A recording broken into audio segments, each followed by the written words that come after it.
জান্নাতে একজন কসাই তোমার সাথে জান্নাতি হয়ে জান্নাতে যাবে। সাইয়েদনা মুসা আলাইহিস সালাম মনক্ষুণ্ণ হয়ে বললেন, আল্লাহ, কোন নবী যাবে না, ওলি যাবে না, আলেম যাবে না, ইমাম যাবে না, খতিব যাবে না, কেউ আমার সাথে যাবে না, কসাই মিয়া কেন যাবে? আল্লাহ বললেন, যাও নিজ চোখেই দেখে আসো। সাইয়েদনা মুসা কসাইয়ের দোকানে গেলেন। কই কোন স্পেশাল তো কোনো আমল দেখা যায় না, খালি কসাই গোশত কাটে। বিকেল বেলায় গোশতের একটা টুকরা নিয়ে দোকান বন্ধ করে কসাই তার বাড়ির দিকে রওনা হয়ে যায়। সাইয়েদনা মুসা আলাইহিস সালাম ছদ্মবেশে পেছনে পেছনে রওনা হলেন। কসাই ঘরে ঢুকলো, মুসা আলাইহিস সালাম নক করলেন। কসাই দরজা খোলার পরে বলে, আমি একজন পথিক মুসাফির, আজ রাতে তোমার ঘরে থাকতে চাই, অনুমতি হবে কিনা? কসাই বলে, আহলান সাহলান, আসেন, পাশের ঘরে বসেন, ওই ঘরে আমার কাজ আছে, কাজ সেরে আপনার কাছে আসবো। পাশের ঘরে যে মাচা থেকে একটা বৃদ্ধা মহিলাকে নামালেন। নামানোর পরে মহিলাটাকে গোসল করালো, নিজ হাতে গরুর গোশত রান্না করে রুটি দিয়ে মহিলাটার মুখে তুলে দিল। মহিলাটাও খাওয়ার পরে 2 হাত তুলে চোখের পানি ছেড়ে ছেলেটার জন্য দোয়া করলো। পাশের রুম থেকে সাইয়েদনা মুসা আলাইহিস সালামের কর্ণকুহরে কানের মধ্যে ওই দোয়ার আওয়াজ পৌঁছে না। এবার মুসা আলাইহিস সালামের জন্য খাবার নিয়ে কসাই এসে বলে, মুসাফির, আপনার খাবার খান, রাত্রিবেলা ঘুমিয়ে যান, সকালবেলা আপনি আপনার পথে যাবেন, আমি যাব আমার দোকানে। সাইয়েদনা মুসা আলাইহিস সালাম বললেন, ও ভাই, খাবার পরে খাবে, একটু বসো বসো। পাশের রুমের মহিলাটাকে, তার সাথে তোমার সম্পর্ক কি? কসাই বলল, পাশের রুমের মহিলাটা তিনি আর কেউ নয়, আমার জনম দুঃখিনী মা। এই দুনিয়ায় মা ছাড়া আমার আর কেউ নাই, আমি ছাড়াও আমার মায়ের কেউ নাই। আল্লাহু আকবার। প্রতিদিন আমার মাকে আমি সেবা করি, যত্ন করি, গোশত রান্না করে নিজ হাতে খাওয়াই, নিজ হাতে গোসল করাই, মা আমার জন্য দোয়া করে। সাইয়েদনা মুসা আলাইহিস সালাম বললেন, কি দোয়া করে তোমার মা তোমার জন্য? কসাই বলে, একটা দোয়া করে আমার মা, আমি জানি জীবনে ওই দোয়াটা কবুল হবে না। মুসা আলাইহিস সালাম বললেন, কি দোয়া আমার একটু বলো না। কসাই বলে, আমার মার প্রতিদিন একটা পাগলা দোয়া আছে। আমি খাওয়ানোর পর আমার মা আঁচলটা 2 হাতের মধ্যে পেতে চোখের পানি ছেড়ে আল্লাহরে ডেকে বলে, আল্লাহ, আল্লাহুম্মা জাআল ইবনি জালিসা মুসা ইয়াউমাল কিয়ামাহ। আমার ছেলে আমার এত খেদমত করেছে, আমার ছেলের প্রতি আমি এত খুশি রাজি, আমার ছেলেরে তুমি কি পুরস্কার দিবা? শোনো শোনো, শুনেছি এই জামানার বনি ইসরাইলের সবচেয়ে বড় পয়গম্বর, তার নাম নাকি মুসা কালিমুল্লাহ। এত কিছু আমি বুঝি না, তোমার কাছে আমার একটাই ফরিয়াদ, একটাই চাওয়া, ওই মুসা নবী যখন জান্নাতে যাবে, আমার কসাই ছেলেরে তার বন্ধু বানিয়ে তুমি জান্নাতে ঢুকিয়ে দিও। লা ইলাহা ইল্লাল্লাহু মুহাম্মাদুর রাসূলুল্লাহ সাল্লাল্লাহু আলাইহি ওয়াসাল্লাম। তোমাদের কোনো সমস্যা আছে নাকি? মেয়েটা বলে, না, সমস্যা নেই, আমরা সুখে আছি, আমরা সব সময় আল্লাহর শুকরিয়া করি, কোনো ঝামেলা নাই। শুনতেছেন? মনোযোগ আছে তো? আমাদের কোনো ঝামেলা নেই। এবার মেয়েটা বলল, আপনি কে, পরিচয় দেন। সাইয়েদনা ইব্রাহিম বললেন, আমার পরিচয় দেয়া যাবে না। মেয়ে বলল, পরিচয় না দিলে আপনার সাথে কথা বলবো না। প্রচন্ড রোদের মধ্যে বাইরে দাঁড়িয়ে কেন, ভেতরে ঢুকেন, ঘরে আসেন। কে আপনি? এত দরদ মাখা মুরব্বী, আমাদের খোঁজ খবর নিতে তো কেউ আসে না, আপনি আমাদের ঘরে আসেন। সাইয়েদনা ইব্রাহিম বললেন, না না, ঘরে যাওয়ার সময় আমার নাই, আমার অনেক জরুরি কাজ আছে। মেয়েটা বলল, না ঢুকলে আমি রাগ করব, ঢুকতেই হবে, বসতেই হবে আমার ঘরে। জোর করে সাইয়েদনা ইব্রাহিম খলিলকে ঘরে নিলেন। তারা মেষ পালতেন, ছাগল পালতেন, নিজ হাতে ছাগলের দুধ দোহন করিয়ে দুধ খাওয়ালেন। তারা খেজুর খেতেন, খেজুর খাওয়ালেন, নিজ হাতে পিষে রুটি বানিয়ে খাওয়ালেন। সাইয়েদনা ইব্রাহিমও খুশি হয়ে চোখের পানি ছেড়ে মেয়েটার জন্য দোয়া করে দিলেন। আর মেয়েটারে বললেন, ইদা জাআ যাওজুকি মিনাল গাবা ফাকরাই আলাইহিস সালাম ওয়া মুরিহি আল্লাহ ইয়াগাইরা আতাবাতা বাবি। তোমার স্বামী যখন ফিরবে, আমার পক্ষ থেকে সালাম দিও, আর বলবা ঘরের দরজার যেই নতুন চৌকাঠ জীবনেও যেন না পাল্টায়। আল্লাহু আকবার। সাইয়েদনা ইসমাইল ফিরলেন। বিবি বলে, একজন মুরব্বী এসেছিল, মুরব্বী আসছে শুই না ইসমাইল দিছে 3 লাখ। কারণ আগের একটা তিক্ত অভিজ্ঞতা আছে না নেই? কেমন আচরণ করেছিস বা? বিবি বলে চিন্তা করবেন না, অনেক আপ্যায়ন করেছি, ভালো আচরণ করেছি, অনেক মেহমানদারি করেছি, উনিও আমার মাথায় হাত বুলিয়ে দিয়ে চোখের পানি ছেড়ে দোয়া করেছেন, আর আপনারা সালাম দিয়ে বলেছেন ঘরের দরজার নতুন চৌকাঠ যেন না পাল্টান। এই কথাটা বলতে বলেছেন, বললেন আমি নাকি বুঝবো না, আপনি নাকি বুঝবেন। এই কথাটা আপনাকে বলতে বলেছেন ঘরের দরজার নতুন চৌকাঠ যেন জীবনেও না পাল্টান। এই কথা শুনে চিৎকার দিয়ে সৈয়দনা ইসমাইল বিবিকে জড়িয়ে ধরলেন, বললেন ও বিবি তুই তো গোল্ডেন এ প্লাস।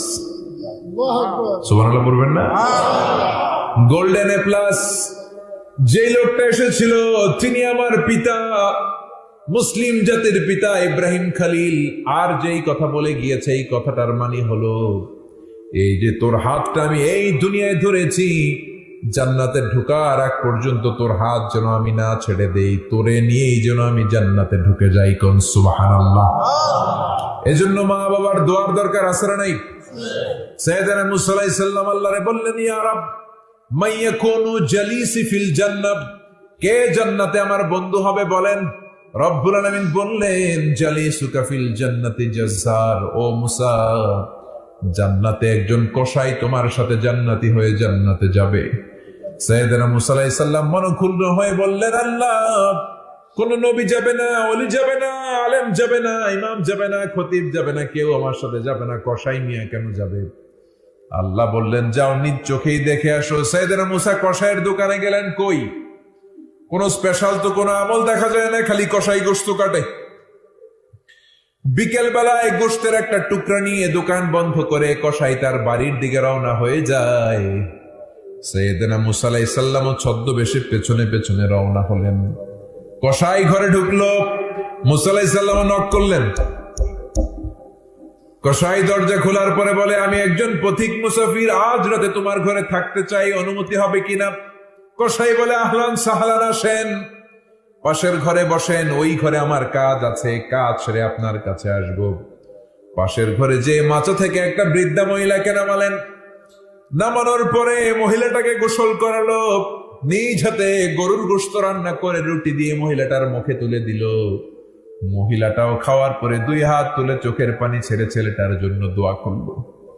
পাশের রুম থেকে সাইয়েদনা মুসা আলাইহিস সালামের কর্ণকুহরে কানের মধ্যে ওই দোয়ার আওয়াজ পৌঁছে না। এবার মুসা আলাইহিস সালামের জন্য খাবার নিয়ে কসাই এসে বলে মুসাফির আপনার খাবার খান, রাত্রিবেলা ঘুমিয়ে যান, সকালবেলা আপনি আপনার পথে যাবেন, আমি যাব আমার দোকানে।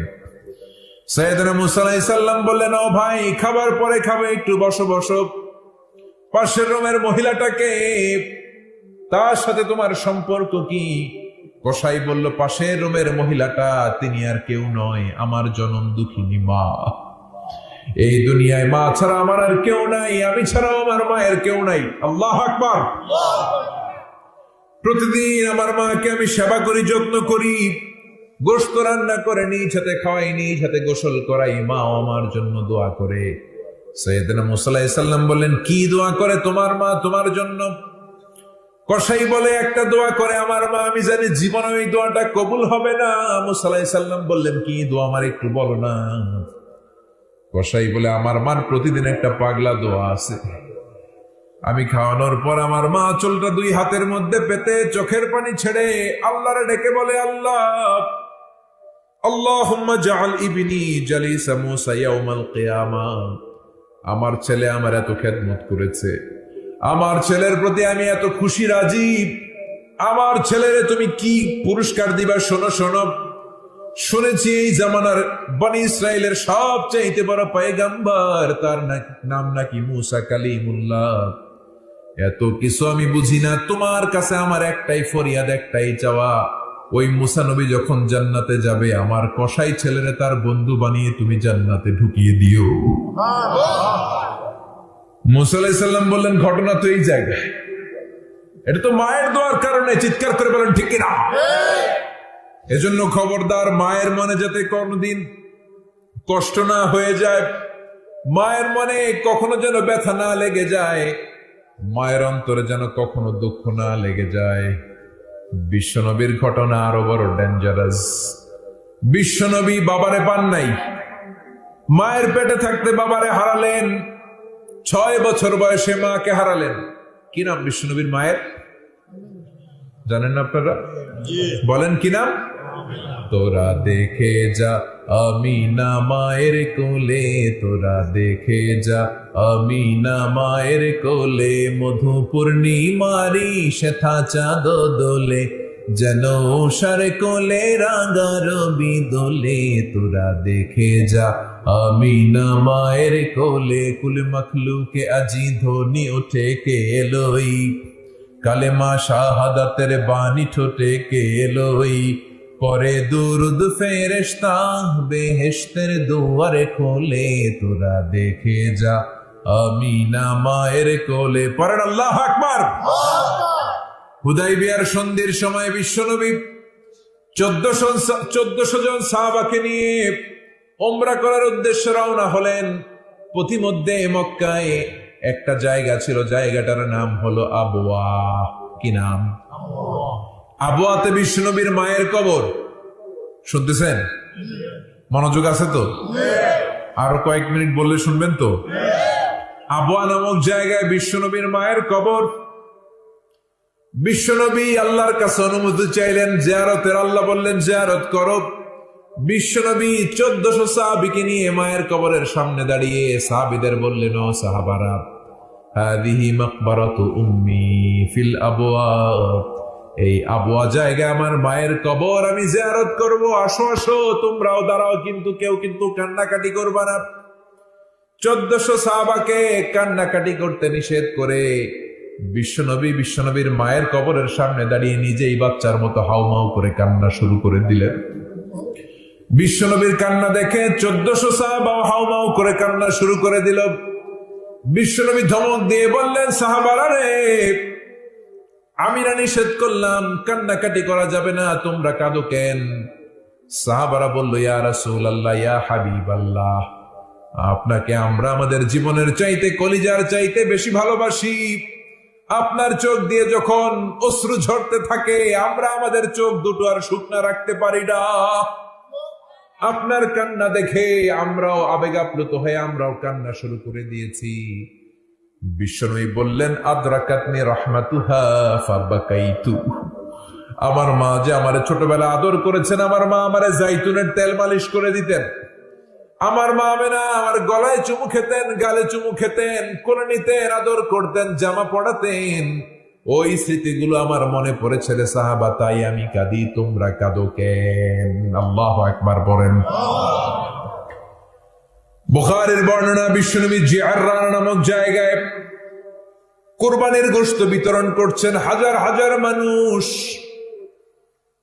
হঠাৎ ওই লাইন থেকে বিশ্বনবী একটা বৃদ্ধা মহিলাকে আলাদা করে নিলেন, নিজের গায়ের চাদরের মধ্যে বসতে দিলেন, বড় একটা গোশতের টুকরা দিলেন। ওই মহিলাটাও বিশ্বনবীর সাথে লম্বা সময় কথা বলল, বিশ্বনবীর মাথায় হাত বুলিয়ে দিল, বিশ্বনবীর জন্য দোয়া করে দিল। সাহাবারা বললেন, ইয়া রাসূলুল্লাহ, ইয়া হাবিবাল্লাহ, হাজার হাজার মানুষ, কাউকে তো আলাদা করলেন না, কাউকে নিজের চাদরে বসতে দিলেন না, কে এই বৃদ্ধা মহিলাটাকে? বিশ্বনবী বললেন, জন্মের আগেই বাবা হারিয়েছি, 6 বছর বয়সে আমার জনম দুঃখিনী মাকে হারিয়েছি, যেই মহিলাটারে আমার চাদরের মধ্যে বসতে দিলাম, এই মহিলাটা বনু সাদ গোত্রের এমন একটা মহিলা, যার বুকের দুধ খেয়ে আজকে আমি তরতাজা নবী মুহাম্মদ। আল্লাহু আকবার। ইনি হলেন আমার দুধ মা।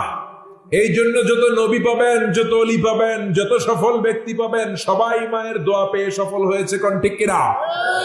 সংসারে ঝগড়া হয় না এমন সংসার নাই। বিবির সাথে মায়ের যদি ঝগড়া হয়, বিবিরেও নিয়ে বসেন, মায়েরও নিয়ে বসেন, দুজনকেই বুঝান, দুজনকেই কনভিন্স করেন, দুজনকেই মিলিয়ে দেওয়ার চেষ্টা করেন। বিবি চলে গেলে বিবি আর একটা পাওয়া যায়, আবারও বলছি, মা চলে গেলে মা পাওয়া যাবে নাকি? এজন্য কেউ যদি মায়ের সাথে বেয়াদবি করে থাকে, আজকে মাহফিলের পরেই মায়ের পা দুইটা ধরে মাপ চাবো। রাজি আছেন? রাজি আছেন তো? মা যদি কাছে না থাকে, ফোন করে ক্ষমা চাইবেন। কবরে চলে গেলে কবরের সামনে দাঁড়িয়ে কেঁদে কেঁদে দোয়া করবেন। রাজি আছেন তো? বিশ্বনবী বললেন ইতাআতুজ যাওজা ওয়া উকুকুল কিয়ামতের একটা আলামত হলো বিয়ের পরে মারে ভুলে যাবে, ছেলেরা বউয়ের পিছনে দৌড়াবে। এই আলামতটাও সমাজে আছে না নাই? চিন্তা করেছেন কত বড় ফিলোসোফার ছিল আমার নবী, কত বড় দার্শনিক, যা বলেছে অক্ষরে অক্ষরে মিলে যায়। এরপরে বিশ্বনবী বললেন যুখরুফাতুল মাসাজিদি ওয়াত তাবাহি বিহা, কিয়ামতের আগে মসজিদগুলো বেশি ডিজাইন করা হবে, ডিজাইন বেশি, বিউটিফিকেশন বেশি, টাইলস দামি উজবেকিস্তান থেকে কার্পেট, এয়ার কন্ডিশন, কিন্তু মুসল্লি নাই। কোন ঠিক কিনা? নামাজি আমার ঘরে নামাজ পড়ো আজ, দিলে মে তোমার চরণ তলে হৃদয় যায় নামাজ। হে নামাজি আমার ঘরে নামাজ পড়ো আজ, দিলে মে তোমার চরণ তলে হৃদয় যায় নামাজ। কাজী নজরুল লিখলেন মসজিদ কেঁদে কেঁদে আল্লাহর দরবারে ফরিয়াদ জানায়, ও আল্লাহ আমার মসজিদে কার্পেটের অভাব নাই, সুন্দর পরিবেশের অভাব নাই, কিন্তু আমার মসজিদে মুসল্লির অভাব। জোরে কোন ঠিক কিনা? এজন্য মসজিদ মুখী হতে হবে, মাজার মুখী হওয়া যাবে না। জোরে কোন ঠিক কিনা? মসজিদে অতিমাত্রায় ডেকোরেশনও করা যাবে না, যতটুকু না হলেই না, গরম লাগে ফ্যান লাগান, চাটাই বিছিয়ে দেন, অসুন্দর লাগলে কার্পেট বিছিয়ে দেন, কিন্তু নানা ধরনের ক্যালিওগ্রাফি করা, ডিজাইন করা, স্ট্রাকচার করা, লাল নীল বাতি দেওয়া, এটা ঠিক না। জোরে কোন ঠিক কিনা? এখন এমন ডিজাইন করে মসজিদগুলোরে দূর থেকে দেখলে মনে হয় কমিউনিটি সেন্টার। বিশ্বনবীর মসজিদে নববীর ফ্লোর ছিল বালুর ফ্লোর, ছাদ ছিল খেজুর পাতার ছাউনি, বৃষ্টি হলে ঝরঝর বৃষ্টি ওই মাথার উপর পড়ত। ওই বৃষ্টি নিয়ে বিশ্বনবী নামাজের ইমামতি করতেন। জোহরের নামাজের ইমামতির সময় বৃষ্টি নাজিল হলো, নামাজ শেষ করলেন বিশ্বনবী, নামাজের উপরে সিজদা দিলেন, কাদার উপরে সিজদা দিলেন, সালাম ফিরিয়ে সাহাবীদের দিকে মুখ করে বসে দেখলেন প্রতিটা কাতারে বসে থাকা সাহাবীদের নাকের মধ্যে আর কপালের মধ্যে কাদার মাটি মিশে আছে। আল্লাহু আকবার। সাহাবারাও দেখলেন বিশ্বনবীর নাকের মধ্যে, মোবারক কপালের মধ্যে কাদার বালু মিশে আছে। এইরকম ছিল বিশ্বনবীর মসজিদে নববী। তাকওয়া দিয়ে ঠাসা, ঈমান দিয়ে ঠাসা, ইখলাস দিয়ে ঠাসা, মুসল্লি দিয়ে ঠাসা। এখন আমাদের মসজিদগুলোর ডিজাইন দিয়ে ঠাসা, কিন্তু ঈমান নাই, তাকওয়া নাই, মুসল্লিও নাই। কোন ঠিক কিনা? বিশেষ করে ফজরের নামাজের বেহাল দশা। মসজিদে গেলে দেখি মুসল্লি কম, প্রথম কাতারও ভরে না। মুয়াজ্জিন সাহেব, ইমাম সাহেব, অল্প কয়েকজন মুরব্বী বাজানেরা শুধু নামাজে আসে। ইয়াংস্টার যুবক ছেলেগুলোরে খুঁজে পাওয়া যায় না। জোরে বলেন ঠিক কিনা? ও যুবক ভাইয়েরা, এই ওয়াজ তোমাদের জন্য। ফজরের নামাজে মসজিদে বেশি বেশি যেতে হবে। ফজরের নামাজে যদি তুমি হাজির হতে না পারো, তোমার নামটা মুনাফিকদের কাতারে তুলে নিবে কে? ফজরের নামাজে জামাতে যেতে রাজি আছেন তো? যুবক ভাইরা রাজি আছে তো? 5 ওয়াক্ত সালাত জামাতের সাথে আদায় করতে রাজি আছেন? রাজি থাকলে দুহাত উঁচু করে আল্লাহর দেখা আওয়াজ করে বলেন হে আল্লাহ। আরো জোরে চিৎকার দিয়ে পড়েন হে আল্লাহ। আজকের মাহফিলে হাত তুলে আমরা ওয়াদা করলাম আর কোনদিন নামাজ ছাড়বো না। 5 ওয়াক্ত সালাত জামাতের সাথে আদায় করব, তুমি তৌফিক দাও। আমিন।